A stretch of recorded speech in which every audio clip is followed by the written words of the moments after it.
Alam mo ba kung ano ang pumipigil sa karamihan ng tao para gumawa ng kahit ano? Hindi dahil sa kawalan ng ideya, hindi rin dahil wala kang oras, at hindi rin dahil wala kang talento.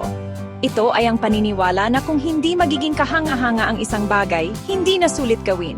Nalaso ng isip natin na isipin na lahat ng ilalabas natin ay kailangang perpekto. At itong pagkahumaling sa kalidad, literal na pumapatay sa pagkamalihain bago pa man ito mabuo. Narito ako para sabihin sa iyo ang isang bagay na medyo kontra sa nakasanayan. Gumawa ka ng bagay, kahit pangit. Lalo na kung pangit. Kasi ginulo ng internet ang ating mga isipan. Nakakakita tayo ng makikinis na video, perpektong post, walang kapintasang sining, at nakalimutan natin na sa likod ng bawat isa niyan, may daan-daan o libu-libong sablay na hindi natin nakita. Pero ito ang totoo. Ang pagiging perfeksyonista ay takot lang na nakasuot ng magarbong damit. Yung pagiging perfeksyonista mo, hindi ka naman talaga pinapabuti. Pinipigilan ka lang niyang sumubok. At ang kaligtasan ay kaaway ng pag-unlad. Isipin mo nung bata ka pa, gumuhit ka ng mga taong patpat at inisip mong obra maestra iyon. Kumanta ka ng sintunado pero wala kang pakialam. Nagkwento ka ng walang kabuluhan pero ipinagmamalaki mo pa rin. Anong nangyari sa bersyon na iyon ng sarili mo? Natuto kang mahiya. Natuto kang lagyan ng tatak na magaling at pangit at pinili mong mas mabuti ng walang gawin kaysa gumawa ng pangit. Pero mali, dahil ang pangit ay hindi kabaliktaran ng magaling. Ito ang simula ng magaling. Lahat ng taong hinahangaan mo, nagsimula sa paggawa ng sobrang pangit na bagay. Hindi mo maaring i-edit ang isang blankong pahina.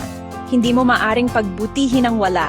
Ang distansya mula sa walang nagawa hanggang pangit na gawa ay napakalaki. Pero mula pangit hanggang maganda, maliit lang, pagsasanay lang at paulit-ulit. At sa totoo lang, karamihan sa mga bagay na iniisip mong pangit, hindi naman talaga ganoon kasama. Tayo lang ang pinakamalupit na kritiko ng sarili natin.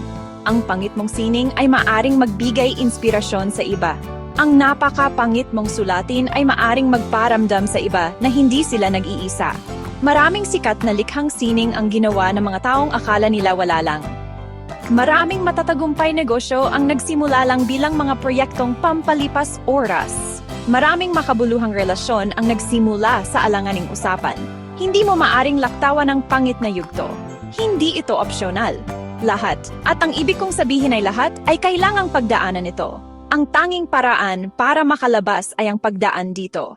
Kaya magsimula ka ng pangit, magsimula ka ng maliit, magsimula ka ng hindi perpekto. Isulat mo ang kwento, i-record mo ang kanta, ipinta mo ang larawan, buuin mo ang app, gawin mo ang podcast.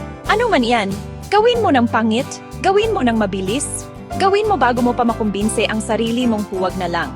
Dahil hindi kailangan ng mundo ng isa pang taong naghihintay na maging perpekto.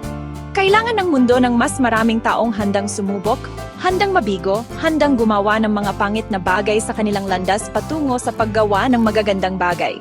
Tandaan, ang pangit mong gawa ay mas mahusay kaysa sa kawalan ng gawa ng karamihan. At ang magagandang gawa mo na darating kung pagpapatuloy ka ay magiging isang bagay na espesyal. Pero hindi ka abot doon kung hindi ka magsisimula dito. Kaya gumawa ka ng mga bagay. Gawin mo ng pangit. Gawin mo pa rin. Gawin mo ng pangit. Gawin mo pa rin.